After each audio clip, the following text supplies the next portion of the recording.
Welcome to my channel, guys! Huwag kalimutang mag-like and subscribe. Malaking tulong na ito sa tulad kong maliit lamang na content creator. Maraming salamat po! Isang diehard Duterte supporter, o DDS, ang inupakan ng husto at dinurog ng matapang at kinatatakutang vlogger ng mga DDS, na si Team Tarty. Dahil di umano, nakapagtataka ang biglang pagbago ng tono ng pananalita nito. Sa simula't simula kasi, ang DDS na ito, ay walang ginawa sa buhay, kundi ang laitin, bastusan, at pagsalitaan ng masasakit na salita, ang ating Pangulong Bongbong Marcos. Tapos ngayon, nakapagtatakang, biglang bumawi siya, at nag-iba na ng tono ng pananalita, kesyo, mahal na daw niya ang Pangulo. Dahil sa mga ganitong, mga mapanlinlang na gawa o pahayag, ay hindi ito nakalusot kay Team Tarty, dahil ang mga ganitong pahayag, ay isang pagkukunwari lamang. Halika't panoorin natin, kung paano durugin, ng matapang at kinatatakutang vlogger ng mga DDS, na si Team Tarty. Panoorin. Mga kababayan. Ang bottom line dito is mahal natin si BBM at mahal natin si VP Sara Duterte. Sana hindi na po sila mag-away at mag-focus tayo sa pagmamahal natin sa isa't isa sa pagmamahal sa isa't isa. Sino ba yung walang pagmamahal? Sabihin mo pang mahal mo si BBM, napaka-plastic mo, hipokrito. After all, ng paninira mo kay BBM, after all, ng pambabastos mo sa kanya sa stage ng Davao, after all, ng pambalahura mo sa kanya sa rally, sasabihin mo na mahal mo si BBM? Magpakatotoo ka, attorney.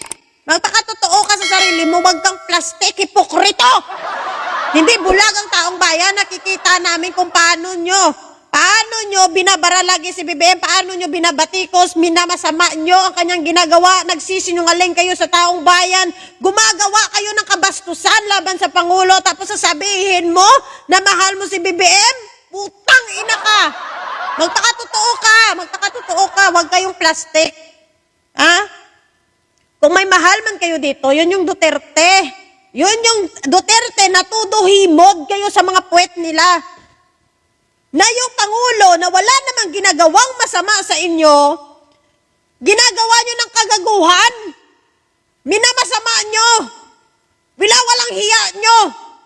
Tapos ngayon sasabihin mo na mahal mo si Bongbong Marcos? Animal ka man siguro, ano kala mo sa amin? Bungol? Sinasabi mo pa, wag na silang mag-away. Hoy! Vice Mayor, Ilong Ranger, sino ba ang nangangaway? Come on, Filipino people! Narinig nyo ba si BBM na nagsalita ng masama? Narinig nyo ba si BBM na nagbanta sa mga Duterte? Narinig nyo ba na nagsalita siya ng masama against sa Duterte, against sa mga tao na to, na pilit siyang sinisira? Narinig nyo ba? Ni isang beses narinig nyo ba ang Pangulo? Never nyong narinig ang Pangulo na nagsalita ng masama.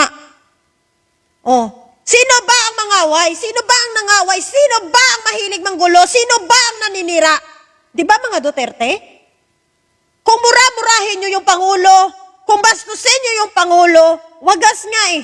Ginagawan nyo pa ng fake news. Kung ano-ano pang masasakit na salita ang sinasabi nyo sa Pangulo. Kung may dapat kang sabihan, ha, Ilong Ranger, sabihan mo yung amo mong si Sara. Yun ang sabihin mo. Kasi yun ang brat ng Pilipinas. War freak. Yun. Hindi yung Pangulo, napakabait ni Pangulong Bongbong Marcos, never yan nagsalita. Alam nyo yan. Come on, magising kayo sa katotohanan. Never nyo narinig ang Pangulo na nagsasabi ng masama. Nagtatrabaho siya, pero kayo, pilit yung binabagsak, pilit yung sinisira, pilit yung binabastos! Mga animal kayo! Huwag kang plastic, Ilong Ranger. Hindi kami tanga para paniwalaan ka. Magbatay si Sara at si BBM? Bakit? Sino ba ang nanguna? Sino ba ang panay dyan, batikos? Ang Pangulo nagtatrabaho lang yan eh. Diba? Tigilan nyo yung mga kaplastikan, yung mga yudiputa kayo, nakakasuka kayo. Umuwi ka sa Isabela, sa Reyna Mercedes at magtrabaho ka! Hindi yung puro rally ka dyan sa Manila. Vice Mayor ka, hindi ka realista. Animal.